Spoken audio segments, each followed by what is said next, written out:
Guys, welcome back to the Veda Chef channel. My name is Punzo, and if you're new here, welcome. So today's topic, right? It is going to be about tribalism, and this is something that I feel like I've been seeing a lot of like rear its ugly head every so often. But actually the definition of what tribalism is at the moment, right? Perfect.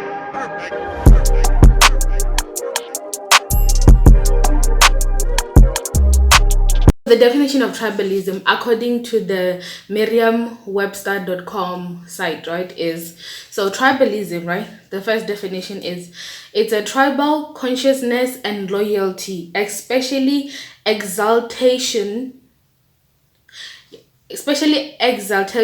of the tribe above other groupings, or a strong group loyalty. So basically, I think what it like the Wikipedia definition was talking about a loyalty to a particular tribe or group that you belong to, right? So in this situation, I'm gonna be talking about it in the sense of like the negative way that is used in South Africa. But I know that I think there's the same problem that they have in Nigeria or something like that. That's the same problem that they have in Nigeria and other parts. So, but I'm gonna be talking about the one that I've seen particularly in South Africa and like the things that I've been seeing, and I'm just like, I don't know what our aim for this is, but yeah. So basically, I'm gonna be talking about that. So tribes in South Africa, right? I'm saying I know or searched for and I found online. Now, I'm not saying that these are the only tribes. I'm not claiming that these are the only South African tribes or whatever. But I'm just gonna name the groups that I think have been spoken about and all of that, or basically maybe I'm basing it off of the 11 official languages, but I'm talking about mainly African official languages in South Africa. So I'm gonna talk about the Vendas, the Tongas, the Bapedis, Vasotho, Botswana, Zulu, the Zulus, the Xhosas, and the Ndebeles and the Swatis. And I think also what's also counted, even though they're not part of the official languages in South Africa, I don't know why, but the Khoisan.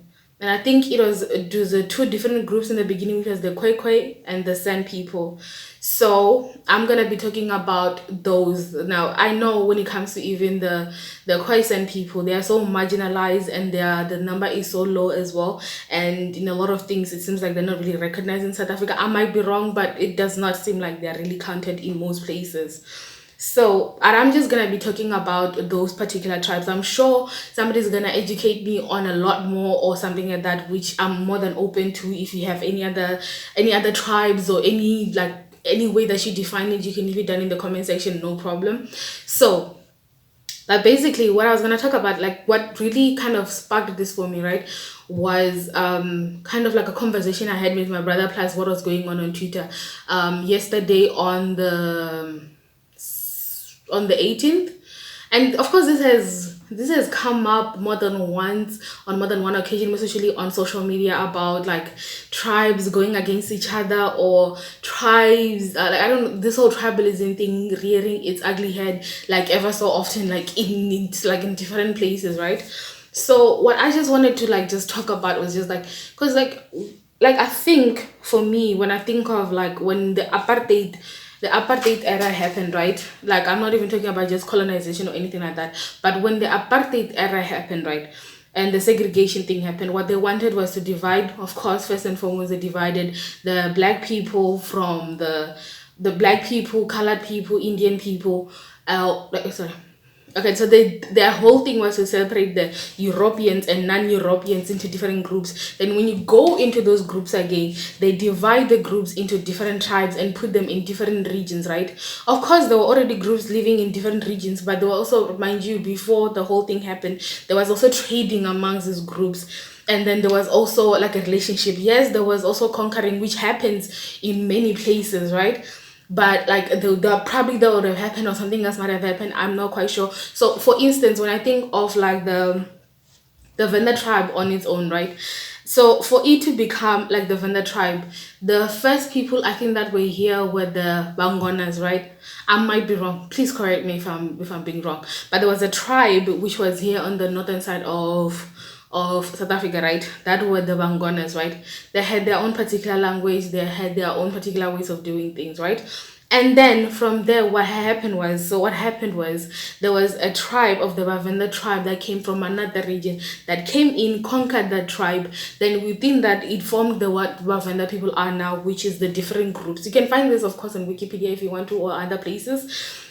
They formed the Venda group, which has the Bangwana language plus the language, the dialect from the Venda people. It was all intermixed together to become the new group of the Venda people. Of course, there's also like divisions and all of that within that particular tribe on its own. So I'm gonna talk about the Venda people because I'm a Venda person. So that's who I'm gonna talk about because that's the tribe I know. I will not speak on other tribes that I have no idea of any information on because that'll just be ignorance.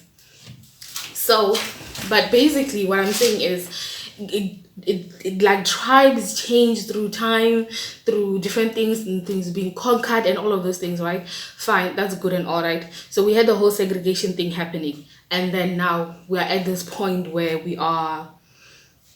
How do you say, like, we're at this point where we are we have now gotten our freedom from the whole apartheid thing. But of course, mind you, this is only about 26 years later from the whole official freedom of black people being able to move around, vote, and have rights and all of those things within this country, right? After the whole apartheid thing.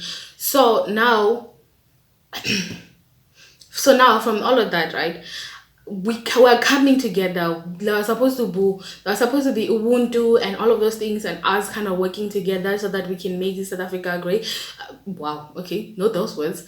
To make South Africa a good country that is for everyone. We're gonna forget about the whole corruption thing and forgetting what the fight was about and all of those things that has been happening at the moment. But I'm just gonna be mainly focusing on just the cultural and tribal and all of that stuff of it, right? So what I saw on Twitter, right, which for me, I decided like my comeback from almost like a 2 week hiatus is to come back and talk about the whole tribalism thing because of what I saw on Twitter, which was yesterday. I think there was this past week the Zulu king died, and then they had their whole morning thing. They were celebrating him and all of those things, right? Which that one I'm like, it's a tribe. They lost their king and they lost their monarch and they are mourning their monarch and all of that, right? And then what I saw yesterday, then I don't know who started what or what happened, but basically by the time I was saying it was at night because I stopped really going on Twitter because if you want to get proper depressed and angry and triggered and all of that, right, go on Twitter and you will be so. It's not healthy for yourself. I already suffer from mental illness. Like I already suffer from a mental illness. I did not need to go and make that worse for myself. I already have breakdowns already in Jan. I don't need more breakdowns this time.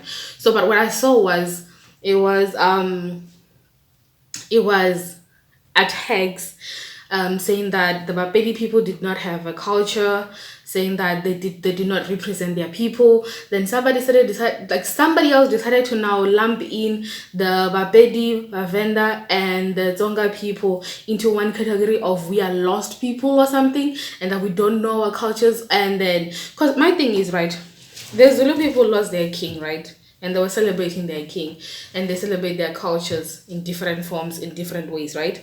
And I'm gonna respect that. I'm not gonna talk about something I do not know or something that has nothing to do with me or anything that has to do with that doesn't involve me. I'm not part of whatever was happening. It is for particular people. You being proud, you doing whatever it is. For me, be proud. Do it. As long as your pride does not attack other people to make you feel like you're better, I'm okay with it. Like, do you? I don't care, okay? I don't really care at all. Now, the whole thing is proud. I don't know what started the whole thing where now people were like, oh yes, the Zulu people are proud of their thing, and then the Barbadies, it's not our fault that you guys are not proud and you didn't even know that your king died. And then I'm just sitting there going like, one is, to tell you the truth, y'all most of the time, like when you're judging a particular tribe or group, You base it off of people that you see in the city, right? You have no idea. Most of you don't even want to visit a region to know whether or not they practice any type of their cultural practices or anything like that, right? When it comes to the Zulu, they have a huge number of people. But don't forget that most of the other tribes that we're here, our numbers are not as big in population wise, right? But at the same time, if you came to the region, you would know that there were still practices that were happening. You would know what culture you're talking about. At least you would have you would know what the heck you were talking about, right? Because for me, like when I'm sitting here, I'm not gonna talk about the Zulu culture or the Xhosa culture or even the Pedi culture, which is next to me, because for one, I'm not part of that culture, and I'm not part of that tribe, and I have not studied the tribe for me to even know what is happening within the tribe. Same way, somebody cannot come and tell me how a Venda person behaves or is when you've never even been to the Venda region and you want to tell me how my people are. Now, I also saw a comment from somebody saying that they live in Lois Richard and that they were talking about how they don't even know the kings of the Venda people or the Bapedi people or the Tonga people, which one they were corrected that the Tonga people do not have a king, to just show you that there are some people who decide to speak without even having any facts, and you don't even know about the bloody culture, and you're gonna be out here going like, oh, you do not actually respect your cultural people or whatever, but at the same time you don't even know about that culture. If you ask the Venda people that live in Venda whether or not they actually know their kings, you will find out that we do know who our kings are. And our kings we don't just know because of the VBS thing. We knew them beforehand. We knew them before that. We know what areas they're in. For you to assume you know about a culture while you've never even visited them or even know them, or for you claiming to be part of the culture. Listen, I'm not saying Lois Richard is not part of the Venda, it is part of it, but to tell you the truth, you are also a little bit more, I'm not gonna say on the whiter side that there's a lot more white people that side, but there is, and a lot of you are kind of, it's almost like you're living in a city in a different type thingy. I'm not saying everybody, but when you're that removed from certain things that are happening in an area, and you just because you live there now you claim to know everybody that's from there, it's just the funniest thing I've ever heard. And so I saw that, and when I did see that, I was just like, when I read it, I was like, I don't know what the heck is going on. But I remember this happened during the Miss South Africa of 2019, Zizo, when that whole thing was happening. I remember there was a whole thing with what's the idol's lady's name, Unati, and the whole thing of like there was a whole tribal thing that he had his hand. And I remember, I think at that time the Venda culture came in. Like I feel like when it comes to our tribe, there's this inferior and superior feeling that is happening within our tribes, which again, when I think of it, is like, what, like, mind you, during that time, in as much as they divided you into different groups, right? When they saw black, they saw black. Whether you're black Zulu, black Venda, black Tonga, black Pedi, whatever it was that you were, all they saw was black. And for me, it kind of seems like we're still playing into the same hand of hating ourselves and each other as black people and dividing ourselves to the point where we're not seeing that the whole economic freedom that we want, the freedom for you, the poverty that we experience as a people, and all of these things that we're going through, and we are still out here trying to debate on which tribe we think is better than the next. Instead of us focusing on important issues, gender-based violence, the rape culture, the poverty, the uneducatedness, the alcoholism, the unfairness, not owning land, the no jobs. Instead of us to focus on the important things that are plaguing the black community in South Africa, we are too busy trying to say, I am better as this tribe and I'm better as this tribe, or I feel like I'm being attacked, or I feel like this is happening. What is the point? Where is that all taking us?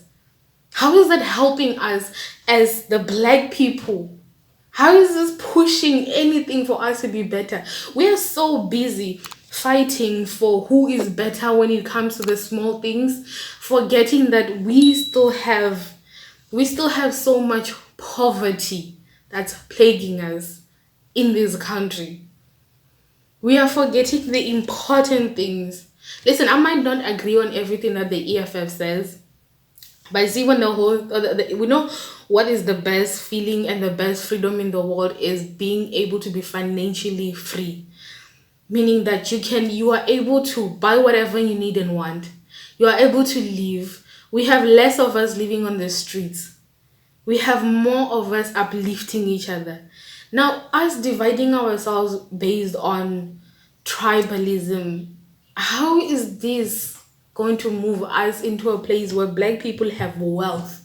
I'm not talking about being rich. I'm not talking about like a few people being rich because they have political connects. Not because you're all friends and you're getting money, or because there's corruption happening, but us working towards having black wealth in South Africa, us having less people on the streets in South Africa. We are so busy tussling and arguing on about tribes and all of those things. And you know what your people are doing on the other side? Acquiring more land. The GDP is actually being controlled by most of them. They hold most of the money.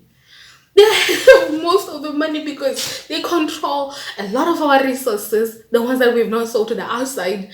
They hold so much of our resources. They have so much land. They basically have our economy in their hands. But guess what? You're busy fighting. Oh, hey, when the people are building. Oh, hey, these ones are holding up a nation. Oh, hey, these ones are doing this. Listen, you can be prideful, you can have all of those things. You can be out here a full blown person, like in your regalia, in your cultural regalia, and you're so happy about it. And now I'll be like, you know what? Do that, you did that. You good. Keep doing that. Be proud of your culture and like stay in it and be proud of it. But at the same time, don't use it as a divider. Now, when you say, this is my biggest problem. If you're saying, hey, I'm a proud vendor person, right?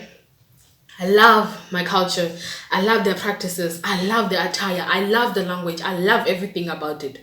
There's nothing wrong with that. Why the heck should you be attacked on that? I don't care which tribe is doing that. You should not be attacked on that. You should always be proud. It's like so when I say I'm being proud of being black and all of that, I'm not trying to attack anybody else. It's just about me. Now, the problem comes in when you say, oh yeah, I'm vendor, and vendor people are so much better than this particular group. Why? Because you could have been proud in your culture and just left it at that. You could have been proud within your you could have been just that's the thing for me.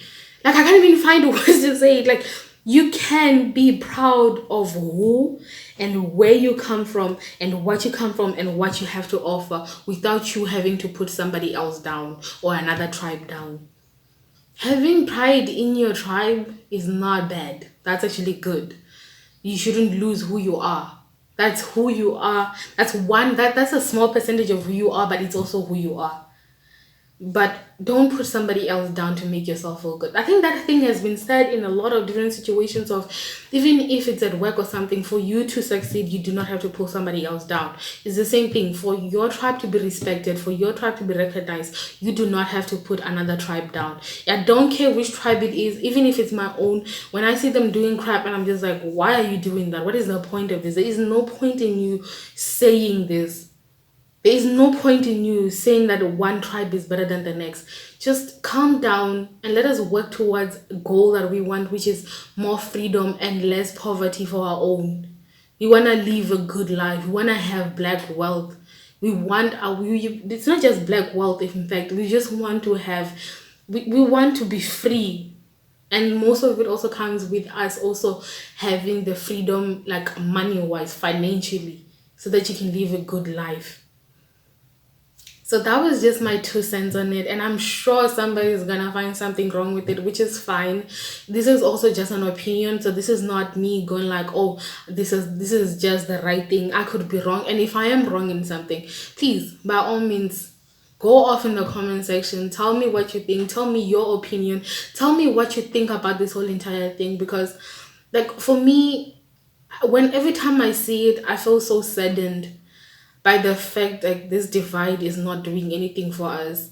We are not gaining more money, we're not gaining anything. When we work together, if you had seen the reason why we're having the freedom to vote and all of these things, when the parties from different regions worked together to solve a problem, we did so much more and we were a lot more impactful because we were working together towards one goal. And if we could all just refocus and work together towards us gaining financial freedom, decreasing poverty, creating employment, and investing within each other, we would be so far. If we could look less, when I've worked with different people, the one thing I'm proud of is the fact that at school, when I went to UCT, I went and I had like when tribally a diverse group. I was so proud of it. I got to because I came from like Venda, right? Like of course there are white people, yes, but mainly I had black people, and maybe the other group was like Tonga people, right? And maybe Pedi people that I could say I was mingling with in one area. But when I left, I had Pedi, Tswana, Xhosa, Zulu.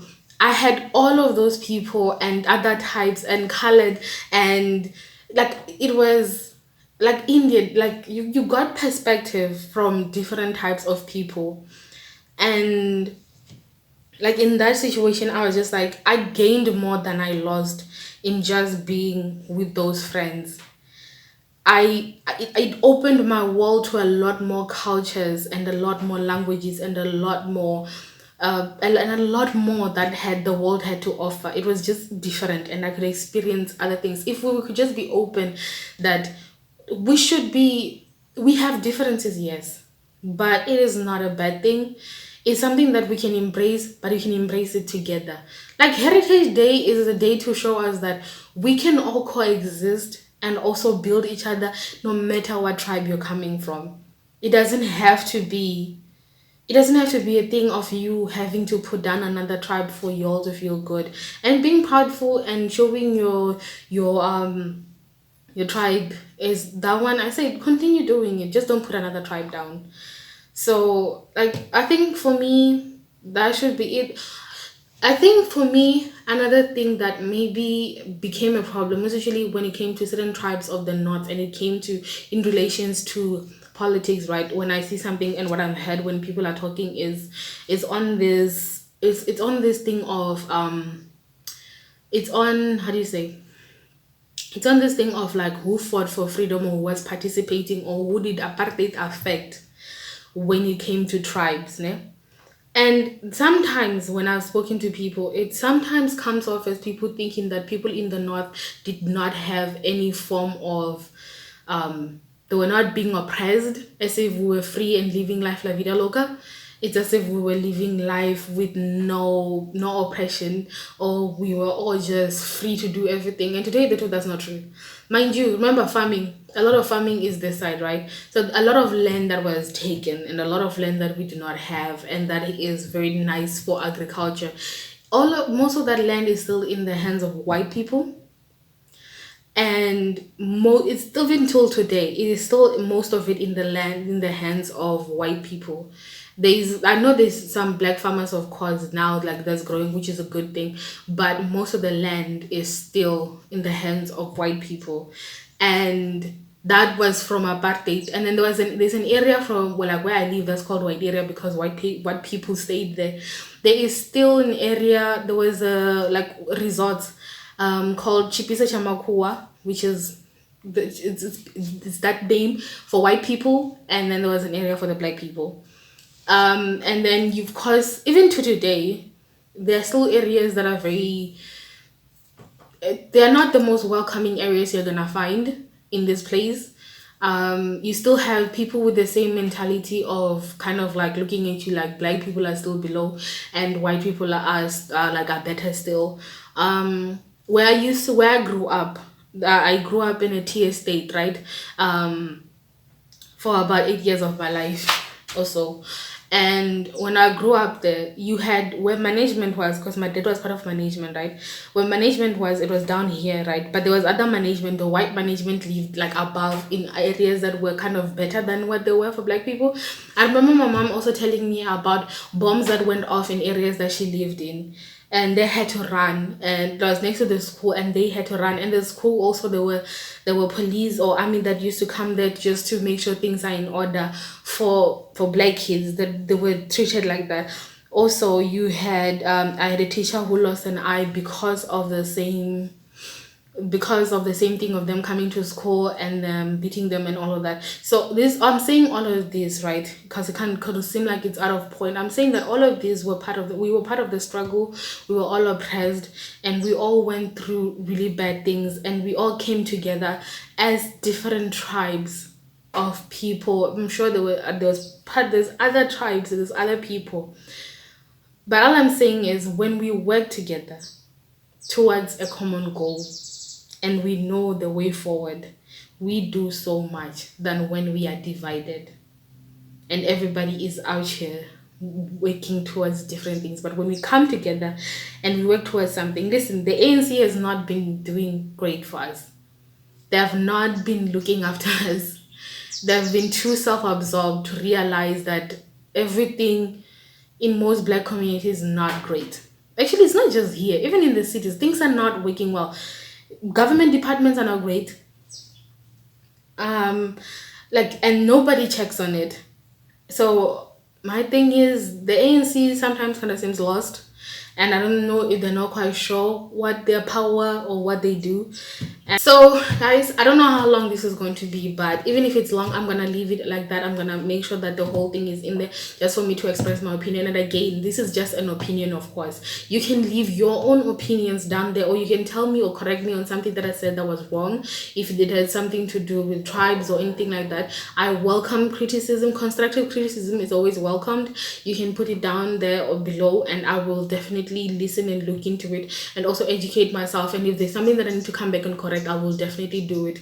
You can talk to me nicely. You do not have to attack or do anything. What I'm just saying is, if you do have an opinion on this, please leave it down in the comment section, and I will address it. And if I did make a mistake, I will own up to it, and I will change, and I will correct my mistake. And guys, thank you for watching. And if you did like this video, please give it a thumbs up. Also, don't forget to hit the subscribe button. And I thank you for watching, and until next time, bye.